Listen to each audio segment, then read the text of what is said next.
শ্রীমদ্ ভগবদ গীতা ভগবান শ্রীকৃষ্ণের মুখনিসৃত বাণী, যা তিনি মহাভারত যুদ্ধের প্রাক্কালে অর্জুনকে লক্ষ্য করে সমগ্র মানবজাতির উদ্দেশ্যে বলেছিলেন। শুধুমাত্র হিন্দুরাই নয়, সমগ্র বিশ্বের মানুষের গীতাপাঠ করা উচিত, কারণ বিশেষজ্ঞরা মনে করেন এই শ্রীমদ্ ভগবদ গীতায় জীবনের সমস্ত সমস্যার সমাধান পাওয়া যায়। জীবনে সুখ এবং শান্তি লাভ করার জন্য আমাদের প্রত্যেকের উচিত প্রতিদিন গীতা পাঠ করা। আমাদের পূর্বপুরুষেরাও নিয়মিতভাবে গীতা পাঠ করতেন বা গীতা পাঠ শ্রবণ করতেন, কিন্তু আজকের দিনে দৈনন্দিন কর্মব্যস্ততার কারণে আমাদের প্রত্যেকের পক্ষে প্রতিদিন গীতা পাঠ করা সম্ভব হয় না। তাই আজকের এই ভিডিওটি হলো তাদের জন্য যাদের পক্ষে প্রতিদিন গীতা পাঠ করা সম্ভব হয় না। আজকের এই ভিডিওতে আমি ভগবদ গীতার সারাংশ অতি সহজ বাংলায় আপনাদের সামনে উপস্থাপন করতে চলেছি, যাতে এই গীতার সারাংশ প্রতিদিন শ্রবণ করে আপনারা গীতা পাঠের পূর্ণ ফল লাভ করতে পারেন। সবাই মনোযোগ দিয়ে শুনবেন। শুরু করছি শ্রীমদ্ ভগবদ গীতার সারাংশ। শ্রীমদ্ ভগবদ গীতায় মোট 18টি অধ্যায় রয়েছে। প্রথম অধ্যায় বিষাদ যোগ, কুরুক্ষেত্রের রণাঙ্গনে সেনা পর্যবেক্ষণ। এই অধ্যায়ে রণাঙ্গনে প্রতীক্ষমান সেনাবাহিনীর মুখোমুখি হয়ে মহাযোদ্ধা অর্জুন উভয় পক্ষের সৈন্যসজ্জার মধ্যে সমবেত তার অতি নিকট আত্মীয় পরিজন, আচার্যবর্গ এবং বন্ধুবান্ধবদের যুদ্ধে প্রস্তুত হতে এবং জীবন বিসর্জনে উন্মুখ হয়ে থাকতে দেখেন। শোকে এবং দুঃখে তিনি কাতর হয়ে পড়লেন, তার মন মহাচ্ছন্ন হয়ে পড়ল। তারপর তিনি যুদ্ধ করার সংকল্প পরিত্যাগ করলেন, তার হাতের গান্ডিবটি তিনি নামিয়ে রাখলেন এবং তারপর তিনি তার রথের সারথি অর্থাৎ ভগবান শ্রীকৃষ্ণকে প্রশ্ন করলেন, আমি কিভাবে আমার আত্মীয় পরিজনদের সাথে যুদ্ধ করব? তাদের হত্যা করা যে মহাপাপ। এই যুদ্ধে তাদের পরাজিত করে আমি কিভাবে সুখী হব? এই বলে তিনি তার রথের ওপরে অসহায়ভাবে বসে পড়লেন। দ্বিতীয় অধ্যায় সাংখ্য যোগ। ভগবান শ্রীকৃষ্ণ অর্জুনকে বললেন, তুমি বৃথা কেন চিন্তা করো? আত্মা যে অমর, তাকে কখনো হত্যা করা যায় না। শুধুমাত্র এই শরীর মরে। এই পৃথিবী, এখানকার মানুষ তোমার সৃষ্টি নয়। তাহলে তাদের প্রেমে তুমি কেন জড়াচ্ছ? তাদের মোহতে তুমি কেন আচ্ছন্ন? তাদেরকে হারানোর ভয়ই বা তুমি কেন পাচ্ছ? এদের ইতিপূর্বেই বহুবার জন্ম হয়েছে এবং মৃত্যুও হয়েছে বহুবার। হে অর্জুন, ধর্ম রক্ষার জন্য এই যুদ্ধ তোমাকে করতেই হবে। এটাই হলো একজন ক্ষত্রিয়ের কর্তব্য।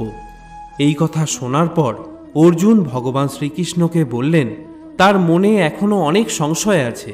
তিনি ভগবান শ্রীকৃষ্ণকে সবকিছু বিস্তারিতভাবে বলার জন্য অনুরোধ করলেন।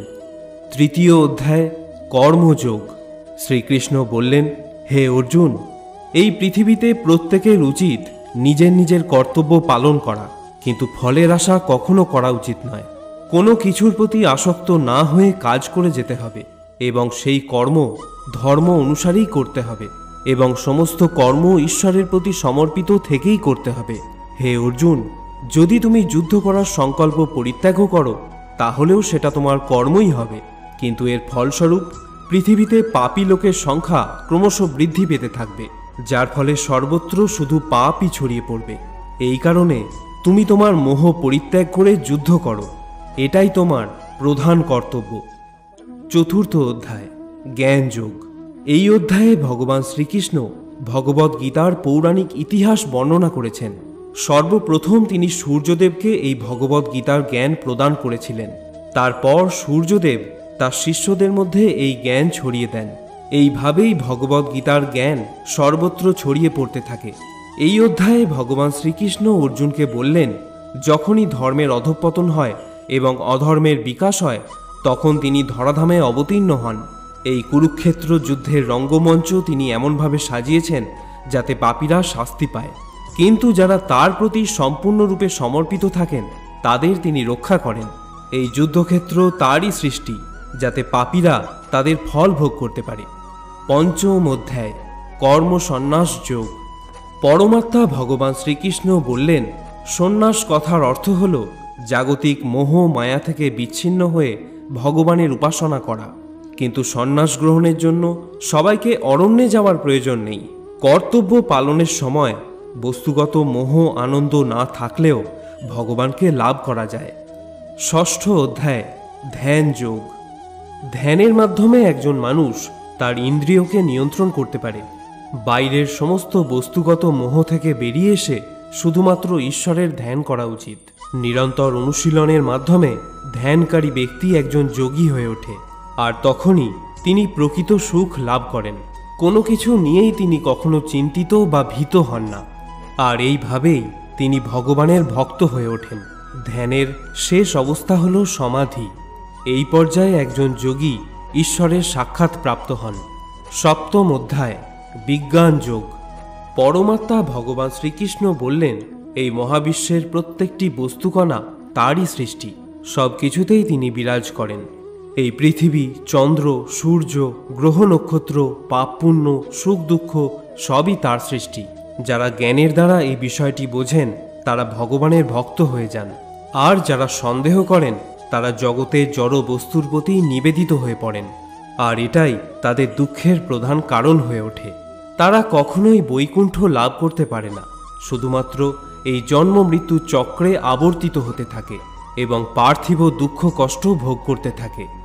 অষ্টম অধ্যায়, অক্ষর ব্রহ্মযোগ। এই অধ্যায়ে শ্রীকৃষ্ণ অর্জুনকে ব্রহ্ম ও আত্মা সম্পর্কে বলেছেন। শ্রীকৃষ্ণ বলেন, অহম ব্রহ্মাস্মি, অর্থাৎ আমি ব্রহ্ম। আর যেহেতু মানুষের আত্মাও ভগবানের অংশ, তাই মানুষও ব্রহ্ম। কিন্তু মানুষ এগুলি জানতে পারে না, কারণ তার বুদ্ধি মোহের আবরণে আবৃত থাকে। শ্রীকৃষ্ণ আরও বললেন, সমস্ত দেবদেবী তার দ্বারাই সৃষ্ট। তাদের আরাধনা করা মানেই পরম ব্রহ্ম অর্থাৎ শ্রীকৃষ্ণকে আরাধনা করা। যারা কৃষ্ণের ধ্যান করেন এবং আমৃত্যু কৃষ্ণের উপাসনা করেন তাদের তিনি মোক্ষ অর্থাৎ মুক্তি দান করেন। নবম অধ্যায়, রাজগুহ্য যোগ। শ্রীকৃষ্ণ বললেন, এই পৃথিবীতে সবথেকে বড় রহস্য হল কৃষ্ণ ঈশ্বর। তিনি মহাবিশ্ব সৃষ্টি করেছেন। প্রতিটি কণাতে তিনিই বিরাজমান, আর তার উপাসনা করে যে কেউ তাকে লাভ করতে পারে। তবে এই ভক্তি সন্দেহ এবং সংশয়মুক্ত হওয়া প্রয়োজন। এর মধ্যে ভগবান শ্রীকৃষ্ণের প্রতি ভালোবাসা থাকা উচিত। দশম অধ্যায়, বিভূতি যোগ। এই পৃথিবীতে যত ভালো মন্দ গুণ আছে, যেমন জ্ঞান, সৌন্দর্য, শক্তি, ভয়, সাহস ইত্যাদি সবই শ্রীকৃষ্ণের সৃষ্টি। যারা কৃষ্ণে বিশ্বাস করে তারা এই ভালো গুণগুলি অর্জন করতে পারে, আর যারা কৃষ্ণে অভক্তি এবং সন্দেহ প্রকাশ করে তারা খারাপ গুণগুলিই পায়। ঈশ্বর উভয়কেই তাদের কর্মানুসারে ফল এবং শাস্তি প্রদান করে থাকেন। একাদশ অধ্যায়, বিশ্বরূপ দর্শন যোগ। এই অধ্যায়ে পরমাত্মা ভগবান শ্রীকৃষ্ণ অর্জুনকে তার বিরাট রূপ দেখান। অর্জুন দেখলেন সেই রূপ 3 জগৎব্যাপী বিস্তৃত। সমগ্র বিশ্বে তার প্রতিচ্ছবি রয়েছে। 4টি হাত এবং অজস্র বাহু সমন্বিত সেই রূপে রয়েছে বহু মস্তক, যেখানে কিছু অত্যন্ত ভীতিপ্রদ, কিছু মাথা অতীব সৌম্যকান্তি, কোনো কোনো মুখ থেকে আগুন, জল ইত্যাদি নির্গত হচ্ছে। সেই রূপের একদিকে প্রাণীরা জন্মগ্রহণ করে পৃথিবীর দিকে আসছে, আবার অন্যদিকে তারাই মৃত্যুর কোলে ঢলে পড়ছে। জন্ম এবং মৃত্যুর চক্র সবই শ্রীকৃষ্ণের মাধ্যমেই ঘটে চলেছে। এইসব দেখে অর্জুন বিস্মিত হয়ে পড়েন এবং প্রভুর চরণে শ্রদ্ধার সাথে মাথা নত করেন। দ্বাদশ অধ্যায়, ভক্তি যোগ। শ্রীকৃষ্ণ বলেছেন, সবথেকে বড় যোগ হল ভক্তি যোগ। কেউ যদি বেদ পুরাণ পড়তে নাও পারেন, যজ্ঞ, হবন, তপস্যা নিয়মিতভাবে করতে অক্ষম হন, তার উচিত ভক্তিযোগের আশ্রয় নেওয়া। তিনি বলেছেন, মানুষের ঈশ্বর প্রেমে মগ্ন হয়ে ভগবানের ভক্তি করা উচিত। তার মনন, চিন্তন, ধ্যান এবং প্রশংসা করা উচিত। নিজেকে সম্পূর্ণভাবে শ্রীকৃষ্ণের চরণে সমর্পণ করা উচিত। এমন ভক্তকে শ্রীকৃষ্ণ খুবই ভালোবাসেন এবং তিনি নিজেও তাদের ভক্ত হয়ে যান। এমনই ভক্ত ছিলেন মীরা এবং সুরদাস। ভগবান এমন ভক্তদের মোক্ষ অর্থাৎ মুক্তি প্রদান করেন। ত্রয়োদশ অধ্যায়, প্রকৃত পুরুষ বিবেক যোগ। যে মানবদেহ আত্মা, পরমাত্মা এবং জ্ঞানের এই রহস্য বোঝেন, তিনি এই জগতের জড় বন্ধন থেকে মুক্তি লাভ করেন। আত্মার মধ্যেই ঈশ্বরের বাস, কারণ তিনি আত্মার অংশ, কিন্তু অজ্ঞানতার কারণে মানুষ সেটা বুঝতে পারে না। তাই সর্বপ্রথমে জ্ঞান অর্জন করতে হবে। জ্ঞানের অর্থই হল ঈশ্বরকে অনুধাবন করা। তবে এর জন্য মানুষকে সদাচারী হতে হবে, অন্যথায় মানুষ অহংকারী হয়ে পড়বে, আর তখন সে এই রহস্য আর বুঝতে পারবে না। সেই কারণে সে নিজের মধ্যে ঈশ্বরকেও কখনোই খুঁজে পাবে না। চতুর্দশ অধ্যায়, গুণত্রয় বিভাগ যোগ। এই অধ্যায়ে পরমাত্মা ভগবান শ্রীকৃষ্ণ মানুষের 3টি গুণের কথা বলেছেন। এই 3টি গুণ হল সাত্ত্বিক, রাজসিক এবং তামসিক গুণ।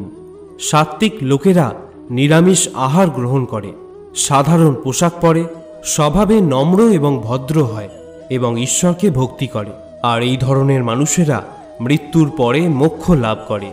অন্যদিকে তামসিক ব্যক্তিরা আমিষ খাদ্য গ্রহণ করেন, নোংরা পোশাক পরিধান করেন, এরা অন্যকে হিংসা করে এবং ভগবানের অস্তিত্বে সন্দেহ প্রকাশ করে, আর এই ধরনের মানুষেরা স্বাভাবিক কারণেই মৃত্যুর পর নরক যন্ত্রণা ভোগ করে।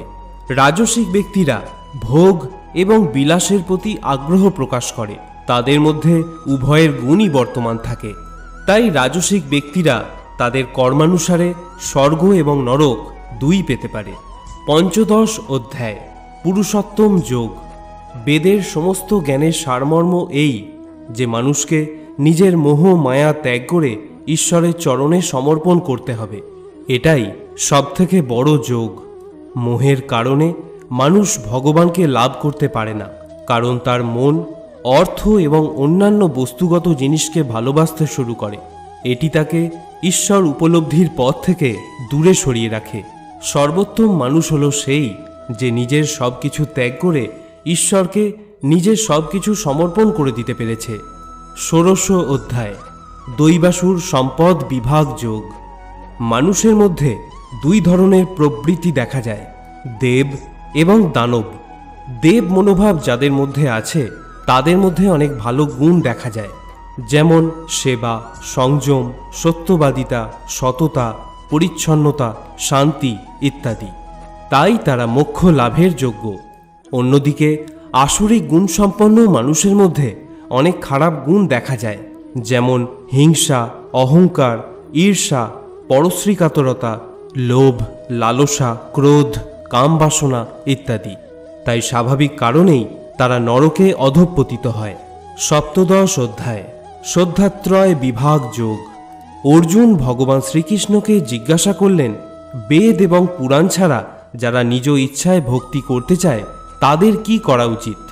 ভগবান শ্রীকৃষ্ণ বললেন, তাদের উচিত ওম তৎ সৎ অনুসরণ করা, অর্থাৎ একজন মানুষকে মোহ এবং মায়া থেকে দূরে সরে গিয়ে সত্যের পথে চলে ঈশ্বরের উপাসনা করা উচিত। এরকম মানুষকে স্বয়ং ভগবান শ্রীকৃষ্ণ তার আশ্রয় নিয়ে এসে পরিত্রাণ করেন। অষ্টাদশ এবং অন্তিম অধ্যায়, মোক্ষ যোগ। এই অধ্যায়ে পরমাত্মা ভগবান শ্রীকৃষ্ণ অর্জুনকে মোক্ষ লাভের পথ বর্ণনা করেছেন। তিনি বলেন, মোক্ষ লাভ করার জন্য একজন মানুষকে তার সমস্ত জাগতিক আসক্তি ত্যাগ করে সম্পূর্ণরূপে ঈশ্বরের প্রতি সমর্পিত থাকতে হবে। আমাদের জীবনের প্রতিটি কর্ম ভগবান শ্রীকৃষ্ণকে সমর্পণ করা উচিত। তার প্রতি অগাধ ভালোবাসা রাখা উচিত, তার প্রতি পূর্ণ আস্থা রাখা উচিত এবং সন্ন্যাসীর মতো যে কোনো জাগতিক বস্তু থেকেই মোহ ত্যাগ করতে হবে। এভাবে জীবন যাপন করলে মানুষ অবশ্যই মোক্ষ লাভ করবে। শেষে ভগবান শ্রীকৃষ্ণ অর্জুনকে বললেন, সে যদি যুদ্ধ করতে না চায় তাহলে সে এখনো ফিরে যেতে পারে, কিন্তু বিধির বিধান হবেই। সে যুদ্ধ না করলেও অন্য কেউ তার পরিবর্তে যুদ্ধ করবে। কিন্তু অর্জুন বললেন, আমার সমস্ত অজ্ঞানতাজনিত অন্ধকার দূর হয়ে গেছে। তিনি তার হারানো মনোবল এবং শক্তি দুই ফিরে পেয়েছেন। এরপর অর্জুন ভগবান শ্রীকৃষ্ণকে ভক্তিপূর্বক প্রণাম করে ধর্মযুদ্ধের জন্য প্রস্তুত হন। এখানেই শ্রীমদ্ ভগবদ্ গীতার সমাপ্তি। বন্ধুরা, গীতা পাঠ করার পর গীতা মাহাত্ম্য পাঠ করা অবশ্য কর্তব্য। আমি এখানে গীতা মাহাত্ম্যের প্রথম এবং অন্তিম শ্লোকটি আপনাদেরকে বলছি। গীতা শাস্ত্র মিদং পুণ্যং য পঠেত প্রযতঃ পুমান বিষ্ণু পদম বাপ্নতি ভয় শোকাদি বর্জিত। শ্রীমদ্ ভগবদ্ গীতার নির্দেশকে যথাযথভাবে অনুসরণ করতে পারলে অতি সহজেই সমস্ত ভয় ও উদ্বেগ থেকে মুক্ত হওয়া যায়। এই জীবনে ভয় এবং শোকাদি বর্জিত হয়ে পরবর্তী জীবনে চিন্ময় স্বরূপ অর্জন করা যায়।